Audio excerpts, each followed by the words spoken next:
On a dérivé le concept de rage room pour faire à notre manière. Rock room pour comment dire, déverser ses émotions, libérer ses émotions négatives.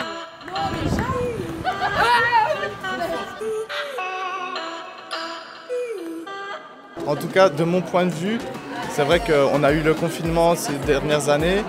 Ça a été quelque chose qui a marqué beaucoup d'étudiants de mon âge. Beaucoup d'étudiants sont très inquiets aussi par rapport aux situations globales dans le monde, que ce soit des élections, par exemple, on a eu aux États-Unis d'Amérique il n'y a pas longtemps. On a toute la guerre en Palestine.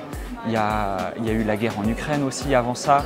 Il y a aussi des nouvelles maladies, enfin pas des maladies, des mots, des nouveaux mots comme l'éco-anxiété, enfin le fait qu'en fait les gens prennent en plus conscience que on ne sait pas trop ce qui va se passer avec l'environnement autour de nous ces prochaines années.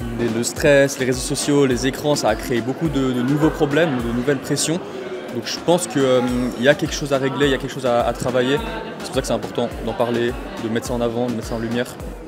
On remarque aussi des situations en lien avec le fait de devenir adulte. Donc par exemple tout ce qui est la complexité du système administratif.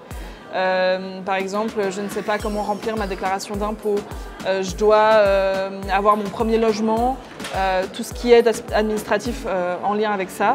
Et puis donc tout ça, c'est vraiment plein de questionnements qu'on retrouve justement sur notre site ontecoute.ch. Peut-être qu'il y a plus de stress ou anxiété de performance. Donc peut-être que l'anxiété de performance, c'est ce qui fait qu'on a le sentiment d'être tout le temps stressé.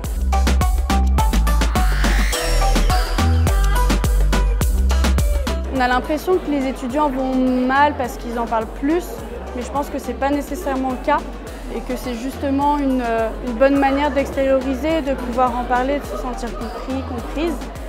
Et voilà. C'est pour ça que ce genre de journée ou de semaine invite justement à libérer la parole, alors qu'avant, on osait moins, c'était plus tabou.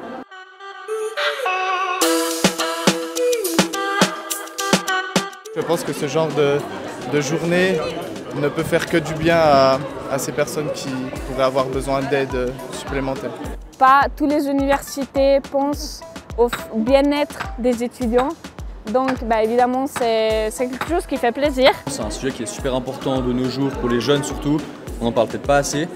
Et donc voilà, je trouve que c'était cool qu'il y ait un peu un workshop sur ça et qu'on puisse apprendre un peu plus plus en profondeur ces sujets-là. Je trouve que c'est super intéressant ce que l'Uni fait. Déjà, avec la semaine Happy par exemple, j'aimerais que ça soit reconduit, que ça soit fait à plusieurs reprises avec des thèmes différents. On ne va pas s'attendre à ce que des gens viennent nous dire oui, vous avez réglé tous les problèmes de ma vie, c'est fou, tout va mieux. C'est pas du tout ça qu'on attend parce que c'est pas du tout réaliste. Mais c'est sûr que si on peut déjà apporter une première étape, que ce soit des ressources du coup ou un engouement des étudiants pour valider qu'effectivement c'est quelque chose qui leur parle aussi et qui touche toute la population estudiantine, ce serait déjà pour nous une grande réussite, je pense.